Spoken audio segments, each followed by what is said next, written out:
में हम इनकी कुर्सी की एक भी टांग नहीं छोड़ेंगे, चारों की चारों ने खींच लेंगे। हरियाणा में ई टेंडरिंग को लेकर सरपंचों का विरोध लगातार जारी है। भिवानी की बात करें तो भिवानी में एक बार फिर से सरपंच प्रदर्शन पर उतरे हैं। सरकार के खिलाफ जमकर नारेबाजी की जा रही है। आप तस्वीरों में साफ देख रहे हैं जिस प्रकार से सरपंच अपनी मांगों को लेकर प्रदर्शन कर रहे हैं। भिवानी के नेहरू पार्क से ये प्रदर्शन शुरू हुआ था और लघु सचिवालय जा रहा है। सरकार को घेरने का काम सरपंच कर रहे हैं। ई टेंडरिंग का विरोध चल रहा है, जो रिकॉल है उसका विरोध चल रहा है। सरपंचों से बात करते हैं कि किन मांग को लेकर और कब तक ये आंदोलन जारी रहेगा। लगता है उन्हें मांग पूरी होगी या नहीं होगी।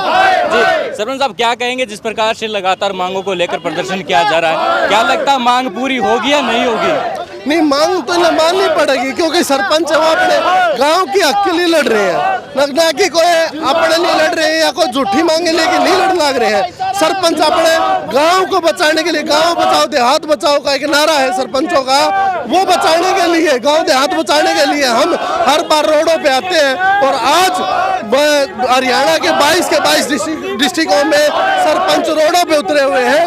कोई भी एक ऐसा डिस्ट्रिक्ट नहीं है जिसमें नहीं रोडों पे उतरे हुए हैं। भिवानी जिले से 7 ब्लॉकों से प्रधान उप प्रधान और कार्यकारिणी के सरपंच और सरपंच साथी मेंबर सब कुछ आया हुआ है। और हम आज डीसी साहब को ज्ञापन देने जा रहे हैं और मुख्यमंत्री के नाम ये ज्ञापन सौंपा जा रहा है। या तो हमारी मांगे मान ले सरकार, नहीं मानी गई तो आने वाले 24 में हम इनकी कुर्सी की एक भी टांग नहीं छोड़ेंगे, चारों की चारों ने खींच लेंगे।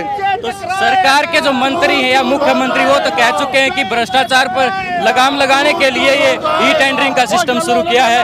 कहते हैं कि पंचायत मंत्री ने पहले भी कहा था कि जो सरपंच हैं वो घोटाला करते हैं, चोर हैं सरपंच। अच्छा भाई, इसलिए नो पूछने आओ कोई तेरा हल्का मत हो, तोरे पर पारदर्शिता आंधी को नहीं, ठेकेदारी में इसने लैंड की बात करी तो इसने 18 लाख रुपए 4 महीने पड़े हुए थे खाते में। पत्रकार साथी ने बाकायदा ऑन रिकॉर्ड सारी चीज दिखाई थी ठेठ हरियाणा वाला ने, तो क्यों नहीं इन वह चीज देखी? पूरा पारदर्शिता नहीं आने लग रही तो पूरे हरियाणा में लैंड की पारदर्शिता कैसे होगी? एक ठेकेदार है, वो ठेकेदार पैसे कमाने के लिए आता है, ठेकेदार तो सेवा में नहीं आता। एक सरपंच होता है वो समाज सेवी होता है, वो उसको गांव की और समाज की सेवा करनी होती है और एक ठेकेदार को पैसा कमाना है। तो मैंने आप यह बात नू बताओ, अगर पारदर्शिता कुकर आ जाएगी वो पैसे कुकर बचाओ हो जाएंगे। जब सरकार तो सरपंच तो उसमें अपने समाज सेवा की भाव से काम करेगा और ठेकेदार है वो पैसे कमाने के भाव से काम करेगा। तो यह बात बताओ आप, फिर कौन सा सक्सेस होगा? सरपंच और ठेकेदार का कोई मतलब नहीं, सरपंच के ठेकेदार के है तो इसलिए नू ही नहीं बेरा, तो यो हरा पागल इसलिए नू नहीं बेरा उड़ा आप पर के भाई जाने ने तो बोली जागा सांस ले को दूसरी बोलन कौन दे। यो एक इसमें है, इसलिए नू पूछो। यो जब आड़ा आया था बहनी में, पहली मीटिंग इसकी बहनी में थी, उस टाइम पर इसने यह बात कही सरकार सरपंचों के सामने आई है मिलने के लिए, तो बेलने खातिर ये फोटो दिखाना आया था हमने।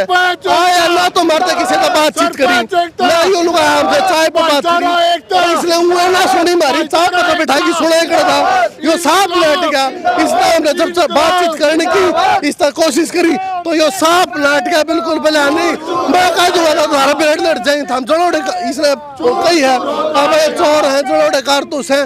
तो मंत्री जी इस सता का नशे में चूर लाओ, थारा पर 1.5 साल बच रहा है, 1.5 साल में हम दिखाने का काम करेंगे कि हम के हर थम के हो, क्योंकि छोटी सरकार से हमेशा बड़ी सरकार बनी है, बड़ी सरकार से छोटी सरकार नहीं बनती। दूसरे सरपंच उनसे बात जी, क्या नाम है, कौन से गांव के सरपंच और ये मांग जो है कब तक आंदोलन चलेगा इसको लेकर? जी ये धरना हमारा अनिश्चितकालीन रहेगा।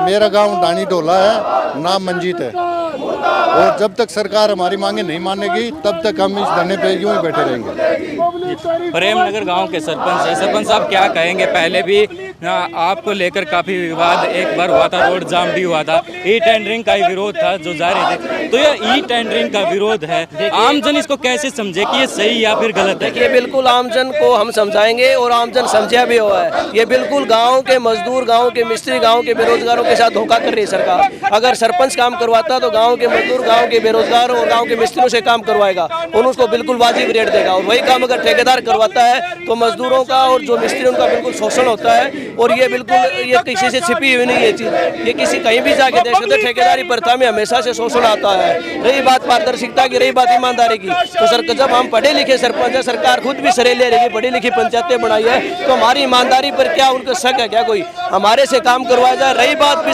पिछली सरकार, पिछली पंचायतों ने कुछ काम गलत किया है तो उसमें भी अगर गलत काम हुआ तो वो भी सारा काम ठेकेदारों से जो काम हुआ है वो बिल्कुल गलत है और उसकी जांच की मांग भी हम करते हैं। पिछले 2-3 सालों में किसी भी काम की हम जांच करवा के देख ले, या तो वो अधूरा है या फिर पूरा है तो कागजों में पूरा है, धरातल पे बिल्कुल वो काम पूरा नहीं हो रहा है। प्रदर्शन आपका आंदोलन कब तक रहेगा? देखिए, हमारा जो प्रदर्शन आंदोलन, हमने गांव को जो हमारी जिम्मेदारी मिली है गांव का विकास की, और उस विकास के लिए जब तक हम तैयार नहीं होंगे, हमारे पास ताकत अधिकार नहीं होंगे तो हम विकास कैसे कराएंगे? इसकी उम्मीद और गांव की इन उम्मीदों को पूरा करने के लिए हमें कितना भी संघर्ष करना पड़े, गांव को बचाने के लिए, हमारे गांव के विकास कराने के लिए हम सड़कों पर भी लड़ेंगे, हर जगह लड़ेंगे। युवा कल्याण संगठन के संरक्षक कमल प्रधान है जो सरपंचों के समर्थन में उतरे हैं। क्या कहेंगे प्रधान जी, ई टेंडरिंग क्यों गलत है बताई जा रही है? इससे भ्रष्टाचार बढ़ेगा। ये तो सरपंच पर आरोप लगा रहे भ्रष्टाचार के, फिर तो जेईएसडीओ एक्शन सारे शामिल हो जाएंगे, तो इससे भ्रष्टाचार फैलेगा। तो सरपंचों की मांग यानी जायज है। गांव में जो विकास कार्य उन पे तो कहीं ना कहीं थोड़े लगाम लग चुके। सरकार क्यों कर रही है? जब नगर पालिका में 25 लाख से 1 करोड़ कर दिया तो इनको क्या कर रखा है? इनको भी करना चाहिए। तो ये देखिए जिस प्रकार से भिवानी के लघु सचिवालय के सामने सरपंच पहुंच गए हैं और सरपंच यहाँ पर लगातार नारेबाजी कर रहे हैं। पुलिस द्वारा उनको नाके पर रोक लिया गया है, जो गेट पर रोक लिया है, यहाँ पर नारेबाजी की जा रही है। सरपंचों ने कह दिया है कि वो आंदोलन जारी रखेंगे। अब देखना होगा कि सरकार उनकी मांगों को कब तक मानती है। अगर सरकार उनकी मांगे मानती है तो गांव में विकास कार्य जो शुरू होंगे, लेकिन अब सरकार और सरपंचों के बीच में जो टकराव रोज हो रहा है उसका क्या नतीजा निकल कर आता है, ये देखने वाली बात होगी। भिवानी से भिवानी ब्रेकिंग न्यूज के लिए अमन कुमार।